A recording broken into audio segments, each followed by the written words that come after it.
In 1686, the colonial governor of New York, Thomas Dongan, designated approximately 4 acres of land to be held as public. The forest was then being used as hunting grounds by Native Americans, but in time it would grow into Bryant Park, an essential space in one of the world's central cities. Roughly 150 years later, between 1839 and 1843, the city built the Croton Distributing Reservoir, and the area was officially dubbed Reservoir Square in 1847. Although the park area was a simple Victorian greensward, meaning basically it was a simple plot of green grass, the reservoir had been built in the Egyptian style. By the mid-1800s, New York was ready to declare itself a major global city, and in 1853 and 1854 it played host to the World's Fair, called the Crystal Palace Exhibition after the massive structure erected at the park. The park's shining reputation didn't last through the 19th century, though. Renamed in 1884 in honor of the late poet William Cullen Bryant, the reservoir was deconstructed in the 1890s to make room for the library, and the park's reputation later suffered. This slump was induced, in part, by the 6th Avenue Elevated Railway, constructed in 1878. The L cast a literal and figurative shadow over the park until it closed in the late 1930s, causing Architecture magazine to declare that Bryant Park was one of the most disreputable in the city. When the L was finally taken down and replaced by the subway, the park became storage space littered with equipment and debris. But Robert Moses, New York City's powerful parks commissioner, wouldn't let Bryant Park collapse. During the Great Depression, he undertook to renovate the area.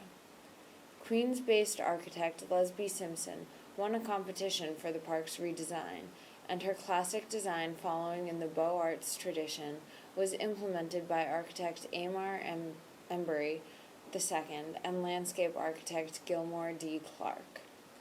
The modern Bryant Park was separated from 6th Avenue by broad steps and featured a large central lawn, formal pathways flanked by London plane trees, and an oval plaza containing the Lowell Fountain.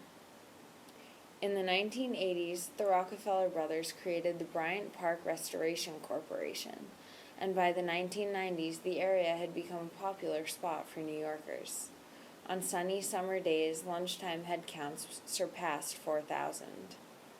The Restoration Corporation's plans to create a more accessible and inviting park were approved by the City of New York in 1988, adding 4 new entrances for a total of 10, enhancing the formal French garden design, restoring the park's many monuments, and renovating the restrooms, which had been closed for decades. The traditional French influence was further emphasized by the elegant, small-scale buildings nestled into the trees. Designers elaborated on the French tradition while also including the safety of the park by also adding night lighting. 2 new restaurant pavilions designed by Hardy Holtzman Pfeiffer Associates, 4 concession kiosks, 6 formal seating areas, and 2,000 movable chairs were also incorporated. Today's Bryant Park reopened in April 1992 and was lauded a unanimous success. Located between 40th and 42nd Street and 5th and 6th Avenues, the park is surrounded by many of New York's monumental buildings and is only a few blocks from Times Square and Grand Central Terminal. The grounds include gardens, monuments, the New York Public Library, Le Carrousel, and the space is equipped with wireless internet, ample seating areas, and gravel pathways for strolling. Now it is one of the defining spaces in the city, playing host to millions of city dwellers, as well as to concerts, movie nights during the summertime, and twice annual New York Fashion Week each spring and fall, bringing in designers, models, and cultural icons from across the world.